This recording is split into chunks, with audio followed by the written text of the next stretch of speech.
Hello, friends. Today we will discuss Fisher's quantity theory of money, the cash transaction approach. First, meaning of value of money. Value of money is meant the purchasing power of money over goods and services in a country. इसका मतलब ये हुआ जो हमारी money की value है। जैसे हमें कभी कोई कंट्री में कोई गुड्स खरीदना चाहेंगे, जैसे फ़ोन हुआ, जैसे कोई भी चीज़ हम खरीदना चाहेंगे, तब हमें पता चलता हमारी मनी का वैल्यू क्या है। The value of money is of two types, the internal value of money and the external value of money. First, the internal value of money refers the purchasing power of money over domestic goods and services. यही जैसे internal value of money, उससे हमें पता चलता है हमारे देश में कोई भी चीज़ हम खरीदेंगे तो हमें पता चलता है हमारी रुपये का वैल्यू क्या है। The external value of money refers to the purchasing power of money over foreign goods and services. जैसे हमें फॉरेन कुछ भी सामान खरीदना है तो हमें वहाँ पर हमें अपनी रुपये का पता चलेगा, हमारी रुपये कितनी पावरफुल है फॉरेन के कंपैरिजन में। जैसे डॉलर हुआ, डॉलर हमारी रुपये के आगे बहुत आगे है, तो वहीं पर हमें पता चलता है हमारी रुपये कहाँ है। The state quantity theory of money states that the quantity of money is the main determinant of the price level or the value of money. Any change in the quantity of money production and exactly proportionate change in the price level. कोई भी change अगर हो जाए quantity of money में, तो वो हमें पता चलता है हमारी प्राइस लेवल भी चेंज हो जाएगी। The quantity of money is circulation increase the price level also in direct proportionate. जैसे हमारी मनी सर्कुलेशन इंक्रीज हो जाएगी तो हमारी प्राइस लेवल ऑटोमेटिकली इंक्रीज हो जाएगी in direct proportionate. And the value of money decreases vice versus.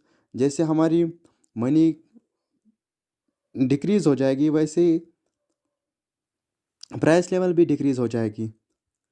If the quantity of money is double the price level will also double. अगर हमारी quantity of money double हो जाएगी तो price level automatically double हो जाएगी।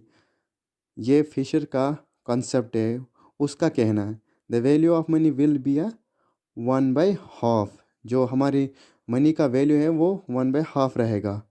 On the other hand, if the quantity of money is reduce by 1/2 the price level will also be reduced by 1/2 and the value of money will be twice.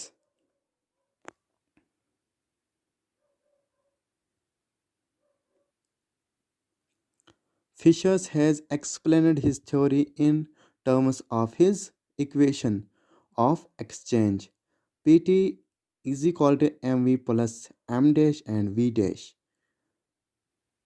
P is a price level, T is a transaction and is equal to MV plus M dash and V dash. M का मतलब यहाँ पर हुआ money value, V velocity of money, plus M dash credit money, V dash velocity of credit money.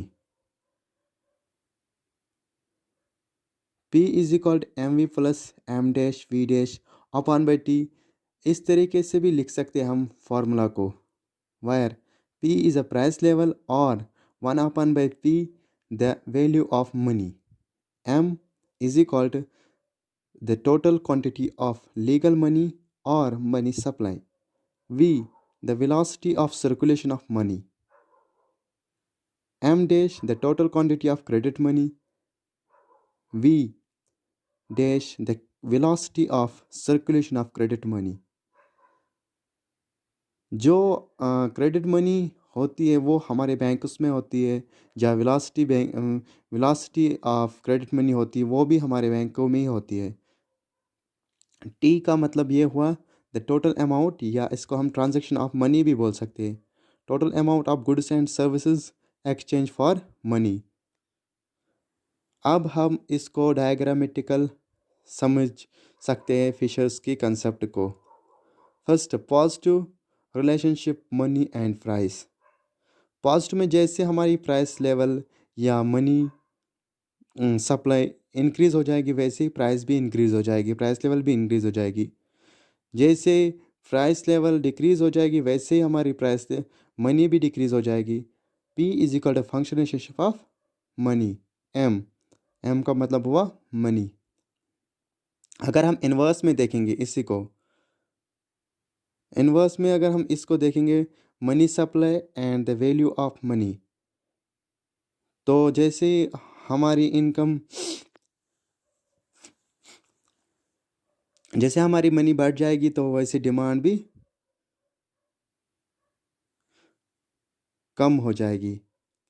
जैसे जैसे M2 हो गया, demand will be decrease, M4 demand will be decrease.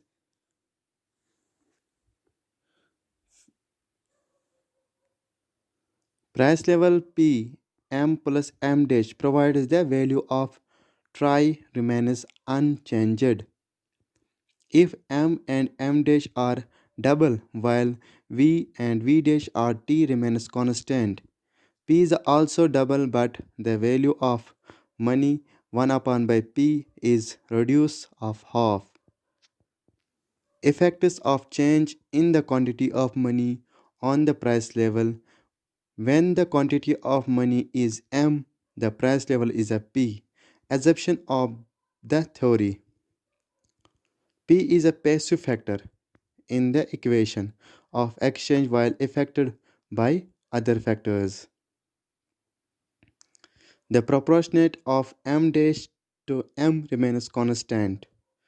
V and V dash are assumed and are independent of change in M and M dash. T also remains constant and is independent of other factors such M, M dash, V and V dash. The supply of money is assumed and as a determinant constant. The theory is applicable of the long run. It is based on full employment in the economy.